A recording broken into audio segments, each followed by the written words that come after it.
Stocks sell at silly prices from time to time. It doesn't take a high IQ to figure out that they're cheap, but it does take a temperament that's willing to step up and actually act. That there, as I'm sure you are all aware, is Mr. Warren Buffett, the 92-year-old oracle of Omaha. He is the CEO of Berkshire Hathaway, one of the largest companies in the world. And the reason most people know his name is because he is the world's best investor. Every year he releases a letter to his shareholders where he details the returns of Berkshire Hathaway stock since he took the reins back in 1965. And get this, from then to now, he's averaged 20.1% per year, while the S&P 500, or the market, has only averaged 10.5%. Berkshire's total return over that time is 3.6 million% versus 30,000% for the S&P 500. So in this video, we're going to take the time to hear some of Warren Buffett's advice that specifically applies to the investing scenario that we all face coming into 2023. So what is that situation? Well,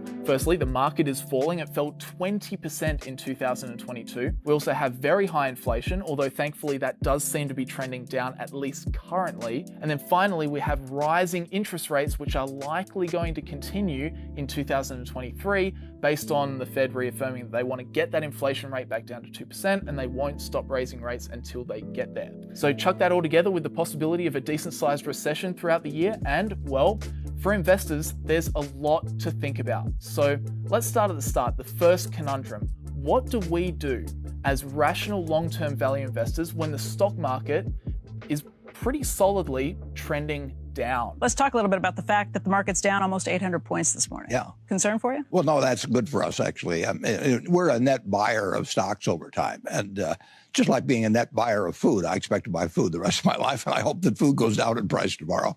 When stocks are down, we're going to be buying on balance. And who wouldn't rather buy at a lower price than a higher price? People are really strange on that. I mean, because most people, most of your listeners are savers. And that means they'll be net buyers, and they should want the stock market to go down. They should want to buy at a lower price. And they have that feeling that they just feel better when stocks are going up. Buffett's rational thinking really shines through in this clip. If you're a long-term investor trying to build wealth and you're under the age of about, 55, you actually want the stock market to go down. Reason being is you should still be a net buyer of stocks. If you're 70 or if you're 80, then you definitely want the stock market to stay really high, because on the flip side, chances are you're in the stage of your life where you're a net seller of stocks. And I like that Buffett touches on the fact that most people's reaction to a falling market is really emotional. People just feel better buying stocks when the market is going up, but in reality, you should actually feel better buying at times like right now when the stock market is down so much. And this goes back to a very famous investing quote, which says, "The stock market is the only place people run out of the store during a sale." Think about that. When it's Black Friday, we're always buying. But how come we get scared when Black Friday happens in the stock market? For long-term investors, we should actually get excited by the stock market falling. Have a listen to these two clips. Some people should not own stocks at all because they just get too upset with price fluctuations. If you're going to do dumb things because a stock goes down, you shouldn't own a stock at all. No, I mean, what are dumb things? Selling a stock because it goes selling down? a stock because it goes down. I mean, if you buy your house at $20,000 and somebody comes along next day and says, "I'll pay you 15," you don't sell it because the quote's 15.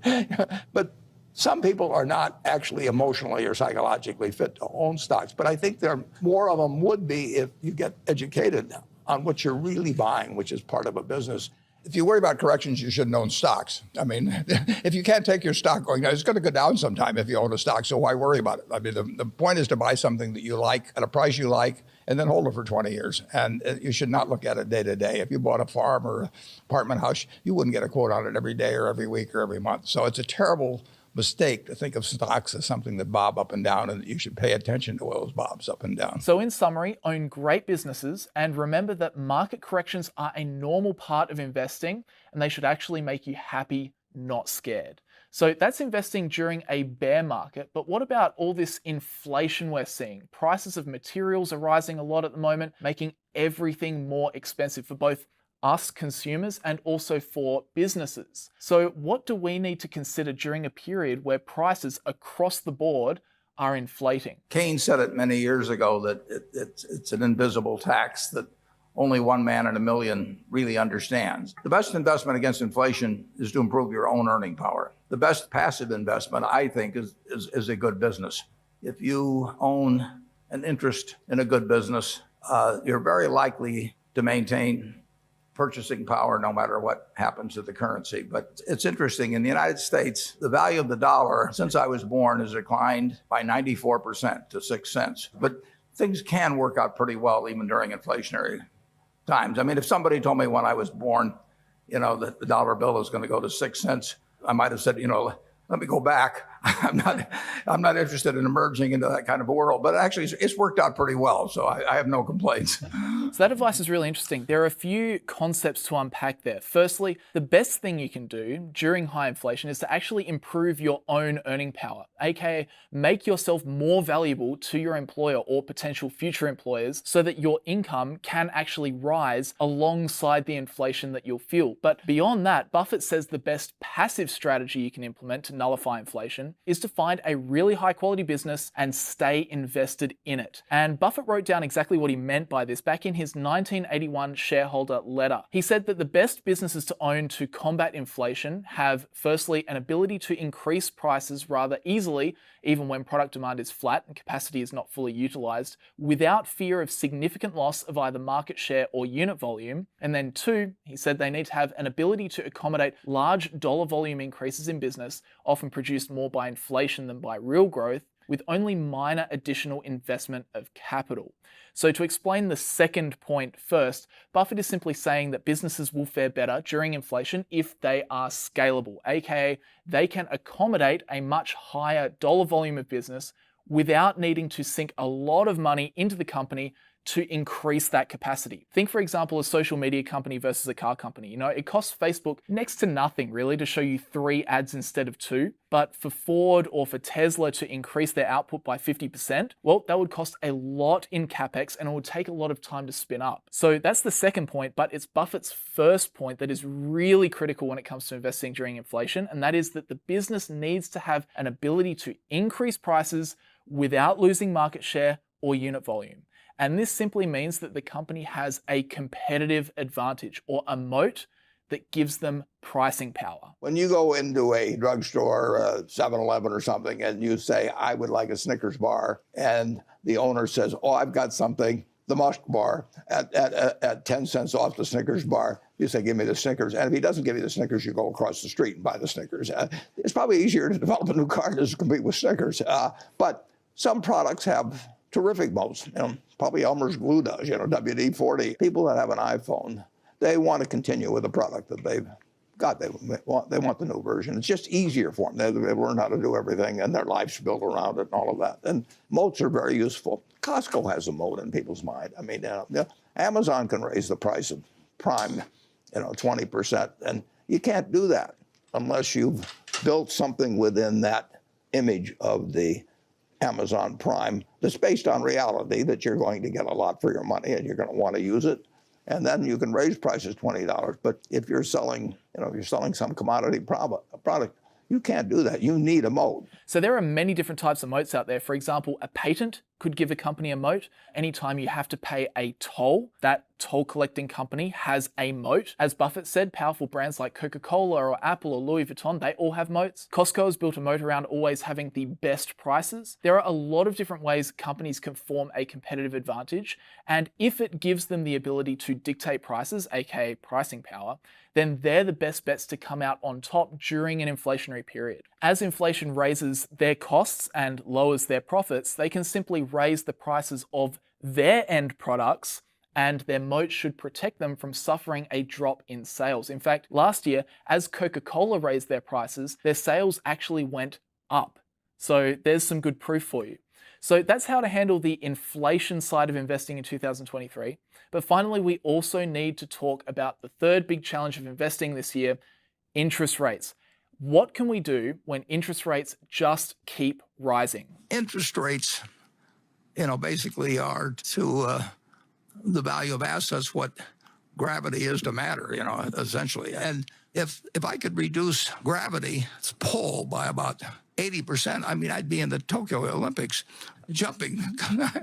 That's really the way to view interest rates, like gravity to the stock market. When interest rates are very low, it makes money cheap and easy to access for both consumers and businesses. And this means more spending, more profits, and more growth. And that's what we've had basically over the past 10 years or so. But now, on the flip side, we're starting to see rising interest rates. This means, of course, borrowed money is more expensive to access. So business debts become harder to pay off, and consumers generally have a lot less to spend. So this is a tough environment for businesses to operate and thrive in, and it often shows in their financial results, which then affect their stock prices. Have a look at this graphic of the past 5 years. As you can see, interest rates went up in 2018 and the stock market didn't do much at all. In 2019, rates started coming down and the market went up. And then when COVID struck, the Fed lowered the interest rate to 0 and the market basically boomed for 2 years. However, in 2022, interest rates went up a lot and the market dropped by 20%. So when rates go up, stocks generally suffer. And this is half caused by businesses performing poorly and their stock value falling. But the other factor to consider with interest rates is, of course, government bonds. So US Treasury bills or Treasury bonds are generally considered the risk-free return. So you give the US Treasury a loan and then they'll pay you back at some point in the future plus interest. So when interest rates are low, the government, honestly, they give you bugger all interest. But when interest rates rise, if you buy the new bonds that they're issuing, well, those ones will give you a higher interest payment. Now, this is all very boring to us, but it is very interesting to the 80% of the market who are just institutional money managers trying to get a good return for their clients with as little risk as possible. So what you find is that when rates rise, a lot of professional money flows out of the risky stock market and back into the safety of treasury bills. And that selling out of the stock market by the big players causes stock prices to fall. This is Buffett talking about exactly this idea. In 1982 or 3, when the long government bond got to 15%, a company that was earning 15% on equity worth no more than book value under those circumstances, because you could buy a 30-year strip of bonds and guarantee yourself for 15% a year. And a business that earned 12% was a subpar business then. But a business that earns 12% when the government bond is 3% is one hell of a business now, and that's why they sell for very fancy prices. So if a business is giving you 10% returns per year, that's pretty good. But the closer that risk-free rate gets to 10%, the more professional money will sell the business and just buy the government bond, causing the business's stock price to fall.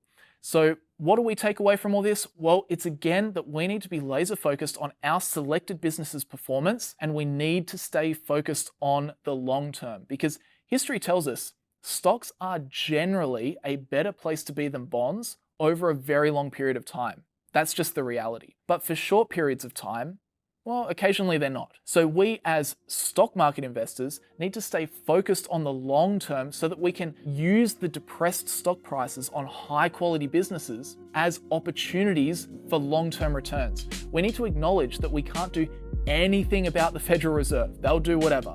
So instead, let's just play the long game and pick up great businesses at great prices while interest rates are really high. That's how we tackle a high interest rate environment. And overall, guys, that is Warren Buffett's wisdom around tackling the 3 big investing issues that we are all going to face in 2023. Stock market correction, high inflation, and rising interest rates. But